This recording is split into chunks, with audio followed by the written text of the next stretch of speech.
person goes to see a mayor or a city council, very easy to be ignored. But if you have lots and lots of people come together, the ability to get things done with, again, mayor, city council, school system, police, whatever, is so much more effective.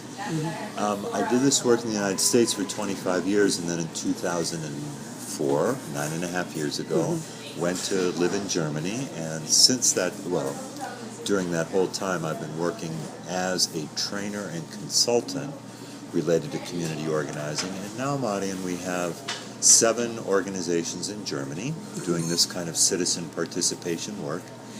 And then 6 years ago, we formed the European Community Organizing Network. And we now have organizations, we say about 17 organizations, but it's really about over 20 because, for example, the German network called Forum Community Organizing of these 7 groups is the one member from Germany. So over 20 organizations in 9 countries. Germany is the one Western European country, although we're forming some relationships with a group in Grenoble, France, a potential group in Graz, Austria. But the 8 of the 9 countries we're in now are Central and Eastern Europe. Poland, Hungary, Slovakia, Ukraine, Moldova, Poland. And about a year ago, we had a meeting of our national coordinators in April last year and did a tally, just sort of a count, and realized we had 175 very active core group leaders and involved close to 8,000 people in the year before that in at least one activity. And the kind of work that we're doing, Marty, just to give you a picture paints 1,000 words kind of thing. For example, in Bucharest,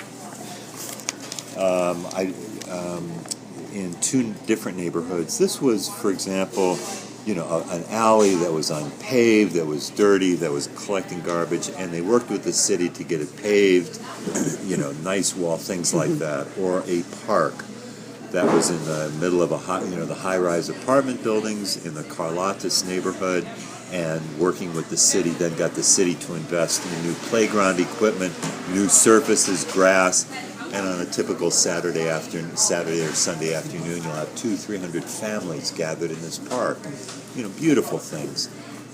In the city of Saarbrücken, Germany, where I work, which is near the French border, a neighborhood of 15,000 people. Right in the middle of the neighborhood is a railroad track in a valley, and this 50-year-old footbridge that is used by over 1,000 people a day. The city planned to just destroy it because it's too old, it costs too much money to repair.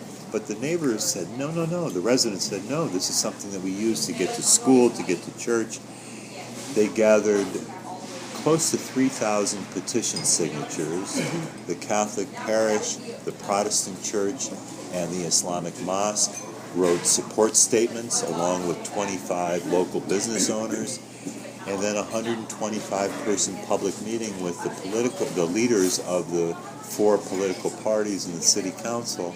And 3 months after all this activity, the city council voted 1.1 million euro for this brand new bridge that was constructed then 2 years later. So we work a lot on infrastructure improvements, like parks, like garbage collection. So how do you choose the projects, or based That's on... a good question. The projects themselves often arise from, for example, we do a lot of trainings, and people will come to trainings and then say, boy, I would like to see this happen in my city.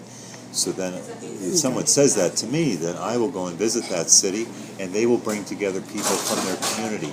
And then the way that groups select their issues is, I describe organizing as a 4-step process. The first step is that a staff person, or even better, a staff person and volunteers will go out and visit one-on-one, face-to-face with others in their neighborhood, or it could happen in small group meetings, and asking, Marian, what would you like to change in the neighborhood? What's important to you? What makes you angry?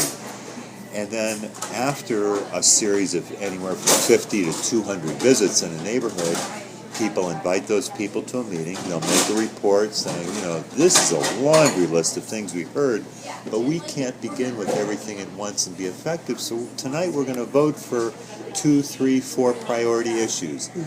And after that kind of a vote, then we invite people to be part of action committees that will do the second step, and that is researching, finding potential solutions for those issues. And it might be, in Bucharest they had the same problem and we could copy the solution that they did, or that kind of thing. And then the third step is when the groups feel like they have some potential solutions, then they solve the problem. And they could solve the problem with the self-help solution if the volunteers alone can do it. And an example of that would be in southern Moldova, in the village of Cantemir. The first issue they worked on was gathering donations and volunteers to paint the cafeteria of the elementary school. And the organizer there told me, Paul, I know this isn't classic organizing in terms of working with the government, but I had to give people in my village the experience of just volunteering and doing some things together. Because of the legacy of communism, that was not a common activity. But then after that, I'm jumping around a little bit, but when I say the third step is solving issues, either with self-help, but more often than not, the volunteers and the residents need the help and the resources of the government. So that's when we meet in large numbers to show the government, boy, a lot of people are concerned about this theme, but also we'll have negotiating meetings.